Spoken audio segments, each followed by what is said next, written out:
Thank you, Mr. Speaker. And I'm grateful to my Republican friends for pointing out the advantages of natural gas. And I might add, we had in the last Congress a hearing about what was the world's largest solar plant, but this wasn't a plant that had solar panels.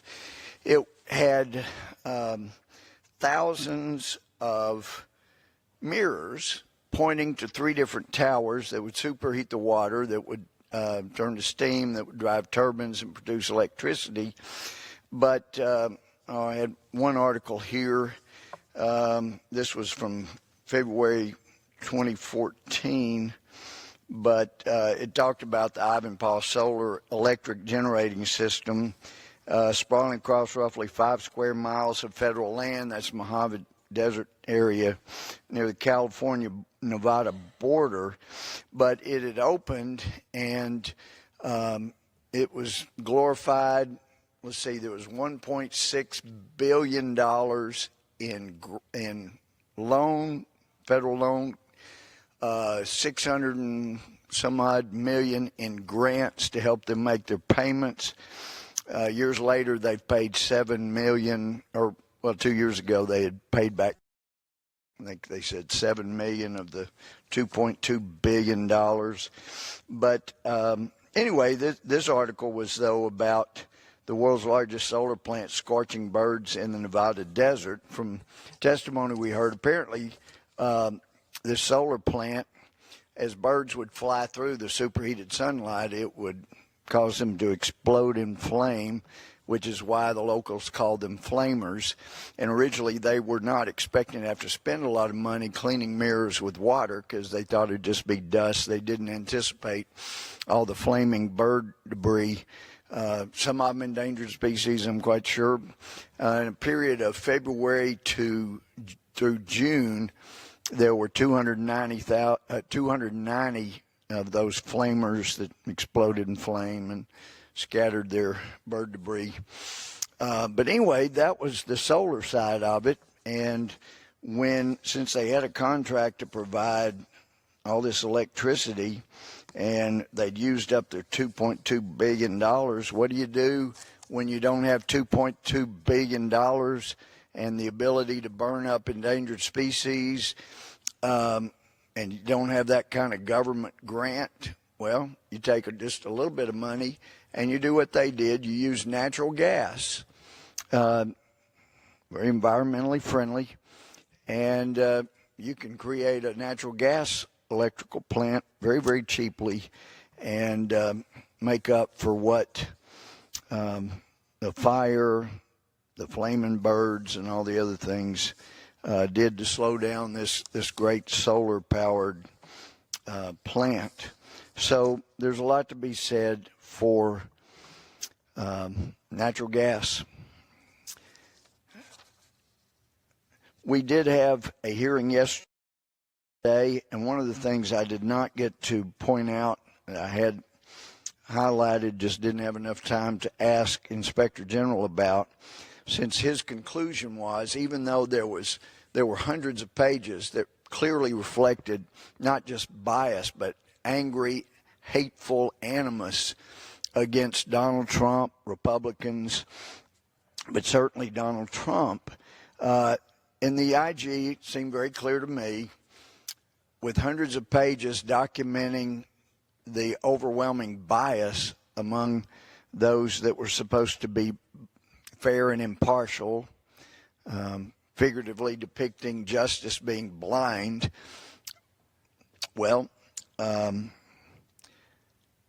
it was as if I.G. Horowitz decided, okay, well, we got all this overwhelming bias, so that'll make the Republicans happy, but I got so many Democratic friends, I don't want to get them permanently upset with me. So I'll just conclude that there's no evidence that bias affected the investigation at all. And yet, in his own report, I.G. Horowitz said, and this is in the executive summary, page 9, said most of the text messages raising such questions pertain to the Russia investigation, and the implication in some of these text messages, particularly Strzok's August 8th text message, quote, "will stop," unquote, candidate Trump for being elected, was that Strzok might be willing to take official action to impact a presidential candidate's electoral prospects. Under these circumstances, we did not have confidence that Strzok's decision to prioritize the Russia investigation over following up on the mid-year or the Hillary Clinton-related investigative lead discovered on the Weiner laptop was free from bias. Boy, is that an understatement. Here it's established beyond any reasonable doubt, Strzok not only hated Trump, was trying to impress his mistress, but clearly things he did showed their bias. And it's I.G. Horowitz's own words that it was Strzok's decision heading up this investigation into Hillary Clinton's emails. Here they had tens or hundreds of thousands of emails that were found on the Anthony Weiner laptop. And it was Strzok's decision. He had the authority to decide, and he did decide, we're not going to really investigate that. We're not going to make that a priority. We're going to push that aside and instead go after this so-called Russia investigation involving Trump. That, even standing alone, is overwhelming evidence of bias that affected the investigation. So I know Mr. Horowitz apparently was just trying to keep from making all of his Democratic friends mad. So he threw them this little gift. Okay, clearly there was all kinds of bias, but I will say in my conclusions that I couldn't find that bias affected the investigation. Well, clearly it did. He said in his own words, it was Strzok's decision, and he decided not to follow up on that. And in fact, with all of my friends across the aisle, they continue to repeat the mantra that Comey's October press conference cost Hillary Clinton the election, despite the evidence that she was not a good candidate. She didn't do what was needed to honestly and openly win an election. When it came to these emails that needed to be investigated, it sounds a whole lot more like what happened was even Comey calling that October press conference was a cover for Hillary Clinton, because the alternative, kept hearing from sources I believe that there were FBI agents who they had found all these emails of Hillary Clinton's that were supposed to be gone. They didn't have them. They were destroyed. They were bleached. They were unavailable because she had obstructed this justice. She had obstructed justice by destroying evidence. They thought all these emails were gone, and all of a sudden, FBI agents are in possession of these massive number of Clinton emails. And so Comey sat on them. If Comey had not called that press conference, then it appears what was likely going to happen, you were either going to have FBI agents that learned from Comey how you go about leaking, and we saw the information from the I.G. Horowitz that apparently there were agents at the top that were quite good at leaking information, even getting tickets and different things in return for their leaking, that those agents would have leaked that information. And when it came out that they knew they had found all these missing Clinton emails and Comey was sitting on it, he was obstructing justice, then that would have doomed the Clinton campaign. She would have lost by a whole lot bigger once it came out that Comey was blocking, obstructing, not allowing them to investigate these newfound, they've been found for a month, that they were sitting on them. And we found out at the hearing yesterday that actually Rosenstein made the decision not to allow Congress to have those for the last month. Who knows how long he may have known about them. He really does need to be fired. He needs to go. But clearly, he has obstructed Congress's investigation. Question is, how much obstruction of justice did Rosenstein do back in 2016? We don't know, but we do know there was obstruction, and apparently, according to Horowitz, it was Strzok that had the authority to decide, are we going to dig into these newly found or month-long found emails from Hillary Clinton, or are we just going to set those aside because they might hurt Hillary Clinton's election and instead go after this Russia investigation, totally bogus, based on purchases by the Clinton campaign? And Strzok, his decision, he decided not going to pursue this evidence that actually blows Hillary Clinton's claims out of the water. Instead, we're going to pursue Trump. That is one overwhelming piece of evidence that the bias affected the investigation, and it could have blown the campaign out of the water where it wouldn't have even been close. But rather than Comey allowing it either to leak out, there were also rumors that, and like I say, I had good sources, others had good sources, and indications were we might even have one or more FBI agents resign over Comey and Strzok obstructing the Clinton email being investigated. And if FBI agents had either resigned and had a press conference and disclosed how Strzok and Comey were obstructing justice and preventing the investigation into Hillary's emails that had been in their possession for a month, that would have devastated the Clinton campaign far worse. So Comey, not wanting to hurt the Clinton campaign, preferring to hurt Trump, he called a press conference. And as I said in some interview back in October when I was asked about whether or not this was a serious investigation, I said, well, we'll know. If he comes back in 2 or 3 days and says there's nothing there, then we will know for certain that this was simply an effort to protect Hillary Clinton, because clearly they could not properly investigate all of those emails in such a short period, 2 or 3 days. And sure enough, just a couple of days later, Comey comes out, press conference, gee, we've investigated these massive number of emails. Hillary Clinton's clean. So rather than destroying her campaign, Comey's action, it appears, more likely actually saved her campaign, allowed it to be closer.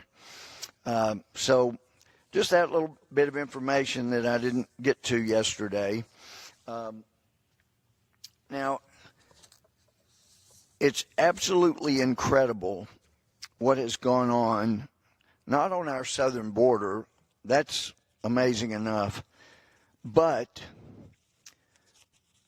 all of the mayhem that's been raised by the media, all of the outrage that's been expressed by Democrats is really extraordinary when we look at the facts about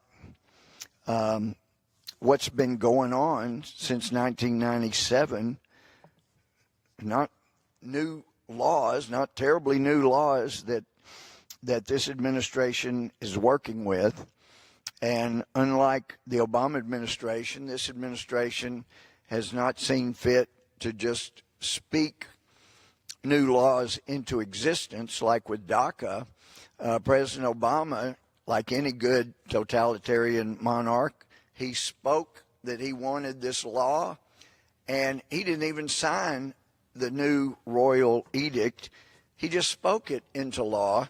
And then Jay Johnson, head of Homeland Security, he drafted some memos to create it. Now, it overruled existing law, overruled law that had been passed by bipartisan efforts here in the House, Senate, signed by people like Bill Clinton and others.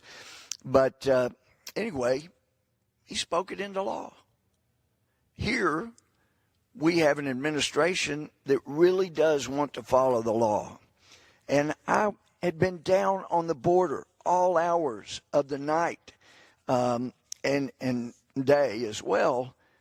But during the Obama presidency, I've been down on our border. I have seen children separated from the adults they were with, talking to Border Patrol agents. We've heard from ICE. Of course, what's being thrown figuratively and literally at ICE agents is really outrageous, and what's being hurled in the way of both words and actions toward people simply following the law that even Democrats helped create is really outrageous. But there's an article here by Michelle Mark from June 19th from Business Insider. Several former Obama administration officials took to social media and news outlets last month to explain a gallery of years-old photos that showed immigrant children sleeping in shoddy conditions at government-run holding facility in Arizona. The images, which the Associated Press first published in 2014, resurfaced recently for reasons that remain unclear and quickly prompted viral outrage on Twitter. One particularly disturbing image showed two children sleeping on mattresses on the floor inside what appeared to be a cage. That was the Obama administration, the very thing that people are going nuts about, screaming and hollering. Anyway, a number of prominent liberals and even former Obama administration officials shared the photos, mistakenly believing they depicted the Trump administration's treatment of immigrant children who were forcibly separated from their parents. Obviously, these former Obama officials did not realize that this was what they did. This is what they did to children. And then to be holier than thou with an administration that's simply enforcing the law that the Obama administration often violated when they were guilty of actually following the law themselves. They could have made better conditions, and I'm happy to report that the conditions I see under the Trump administration down on our southern border are much better than they were under the Obama administration. The facilities for children are much, much better. I mean, there were some really terrible situations that the Obama administration created down on our border during President Obama's term, especially the second term. It was a bit shocking what was happening to children then, and it's been amazing. It was one child holding on to fence, and then that was used to show how terrible this sweet little child turns out. That was part of a immigration protest. This kid wasn't in any kind of cage. In fact, the other pictures that have now been discovered show, it was apparently some adult figure was part of the protest, drugged the kid there, but it certainly was not someone caged by the Trump administration. This article goes on to say John Favreau, who worked as a speechwriter for former President Barack Obama, tweeted, Quote, "This is happening right now, and the only debate that matters is how we force our government to get these kids back to their families as fast as humanly possible," unquote. Favreau said he later deleted the tweet after social media users pointed out that the photos were taken Obama's own harsh immigration tactics while condemning Trump's. Favreau said in a series of tweets that he made a mistake by not checking the date of the photos before sharing them on Twitter. He explained that the photos were taken in 2014. Then the Obama administration faced, quote, "an influx of unaccompanied minors that showed up at the border fleeing violence from Central America," unquote. Well, I can tell you there were many of these people I saw all hours of the night. They weren't fleeing violence, but they had heard they had opportunities. And I've been there when small children being passed among, while the Border Patrol is at one end of the group of people that had come in illegally asking questions, and they're shuffling around trying to decide who is going to claim this child. And then some occasions they say, "Oh, no, not with me, not with them. No, they're by themselves." Well, I watched you just walk up here taking care of this child. No, they're unaccompanied. So it is also interesting with all the outrage about the 12,000 children that were being so well taken care of. 10,000 of the 12,000 came unaccompanied, was the claim. 40% of those coming are teenage males of gang age. And we know, turns out, many of them are gang members. We know just recently you had an MS-13 member claiming the child, may have been his child, but that child did not need to be with an MS-13 gang member. And we know during the Obama administration, during the George W. Bush administration, during the Clinton administration, was not uncommon to separate children from a parent if they believe the parent might not be in the best interest of the child, maybe a threat to the child. And again, for heaven's sake, these children, whether accompanied or unaccompanied, were placed by their parents in a position to cross deadly territory, be subjected to sex traffickers, sex trafficking themselves, be subjected to becoming drug traffickers. And if those things happen in this country, I've seen it as a judge when there were hearings. I didn't do juvenile law, but I saw it. I had seen hearings.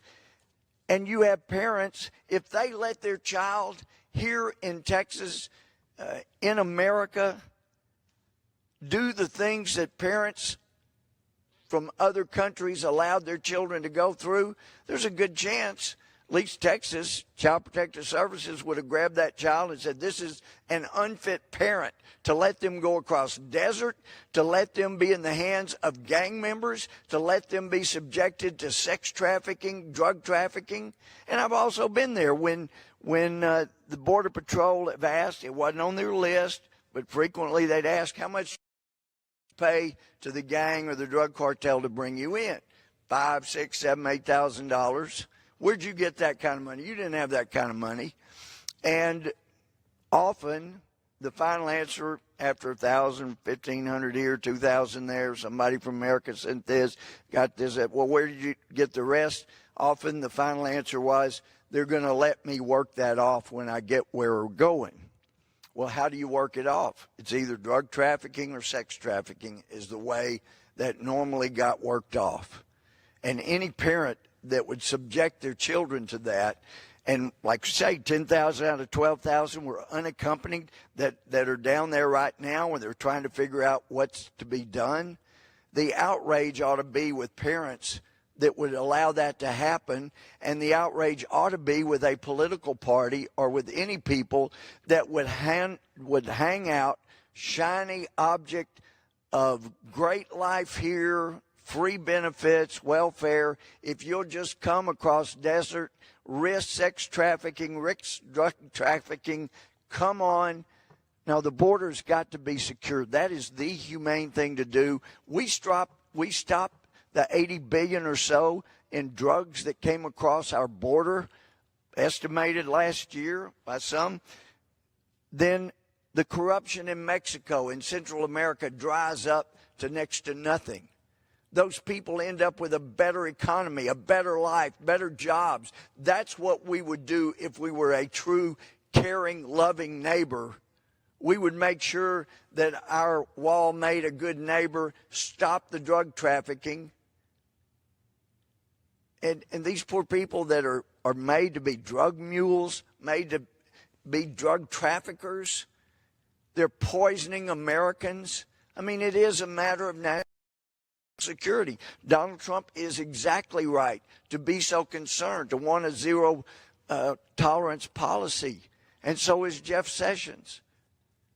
And we can deal with this issue, but it's a very small percentage that are actual parents that are being separated from children. And there were parents being separated from children in the prior administrations, even though the Dallas Morning News obviously either doesn't want to admit it or wants to remain in total blissful ignorance. So these things have happened, and the Trump administration is trying to fix them and do things correctly. Now, turns out that when our Homeland Security Secretary Nielsen was at a Mexican restaurant Tuesday night, she had people screaming at her, trying to ruin her dinner, and accusing her of doing what others in the Obama administration had done. Turns out one of those was an employee at the Department of Justice. Someone say, well, but again, political beliefs shouldn't adversely affect a job with the government. Well, it should when that job is enforcing the law. And when you work for the Department of Justice and you're going to scream at people because they're following the law, then you should not be at the Department of Justice. And this person that was screaming and becoming a nuisance and creating problems and screaming out in ignorance should not be working at the Department of Justice. Just as anybody who is biased for Hillary Clinton or against Hillary Clinton should not have been investigating Hillary Clinton. Anybody biased for or against Donald Trump should not have been investigating Donald Trump. It does matter. And I guarantee you, Democratic criminal defense attorneys, even though there was some expressed feigned outrage, they would have been if they had a client who had run for office, the defense attorney that was on trial for a criminal charge, that criminal defense attorney would want to know which jurors supported their client and which were totally opposed to their client in the last election. They would want to know that. Maybe you do that in chambers. Maybe you do that at the bench. But I would have a feeling, I've heard those claims from defense attorneys about the right to know about things. And sometimes it is very personal information. But if it tells a defense attorney about someone's bias or prejudice, about within a potential juror, that defense attorney really does have a right to know in order to protect their clients and to ensure that justice is done by fair and impartial arbiters. But we got people at the Justice Department still that are not fair, they're not impartial. There's a new record here, according to Paul Bedard's article yesterday from Washington Examiner. New record, 99% of seized border kids from Guatemala, Honduras, and El Salvador. Obama prosecuted nearly 500,000 illegal aliens. He did. And I think in those situations they were trying to follow the law. The only reason I bring that up is the feigned outrage. With some people, it's not feigned. They're really outraged because they really don't realize what's gone on before. Some of us have seen it. Now, 100% no tolerance policy, that is much stricter than the Obama administration. But President Obama and Hillary Clinton are both on video talking about how they're going to do those type of things to discourage people from coming in illegally. And now they really are feigning outrage, and it needs to stop. Let's work together for a solution. I yield back. Back on the Speaker's announced policy of January 3rd, 2017, the gentleman from Oklahoma, Mr. Russell, is recognized for 30 minutes.